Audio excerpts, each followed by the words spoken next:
ఇది Budameru diversion project 1956 April 11వ తారీఖున అప్పుడు పిసిసి అధ్యక్షుడిగా ఉన్న పార్లమెంట్ సభ్యులు అల్లూరి సత్యనారాయణరాజు గారు దీనికి శంకుస్థాపన చేశారు.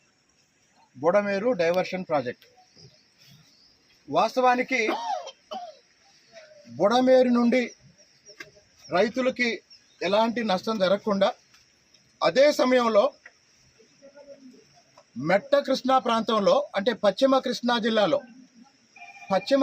జిల్లాలో ప్రధానంగా జగ్గైపేట, నందిగామ, తిరువూరు, నూజివీడు,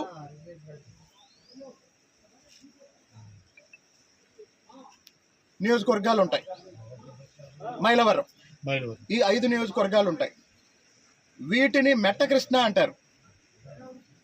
అదే దిగువనున్న కృష్ణా జిల్లా డెల్టా.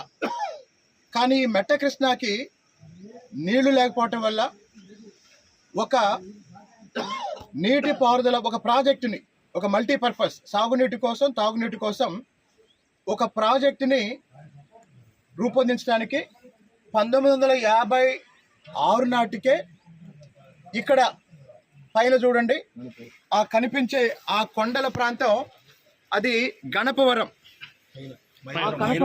ఆ కొండల ప్రాంతం గణపవరం, మైలవరం నియోజకవర్గం.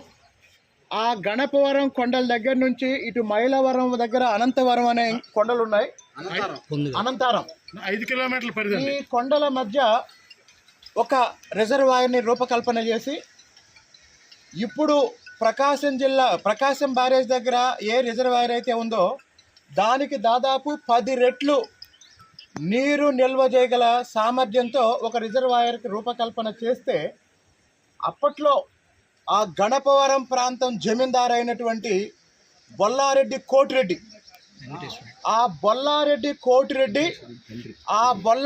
కోటిరెడ్డి కొడుకు బొల్లారెడ్డి వెంకటేశ్వర రెడ్డి,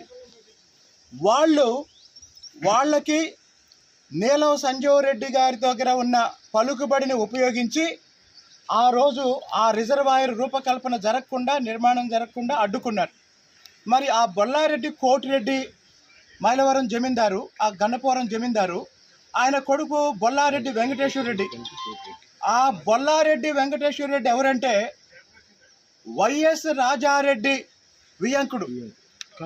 వైఎస్ రాజారెడ్డి కూతురైన అంటే వైఎస్ రాజశేఖర రెడ్డి సోదరైన విమలారెడ్డి భర్త కుటుంబం అది. బొల్లారెడ్డి వెంకటేశ్వర రెడ్డి విమలారెడ్డి మామగారు. కాబట్టి ఈ బుడమేరు ఈరోజు ఎంతమందికి ఎంత విషాదాన్ని మెలగల్చడంలో వైఎస్ కుటుంబం పాత్ర చాలా చాలా చాలా చాలా ప్రధానమైంది. అది కరెక్ట్ సార్.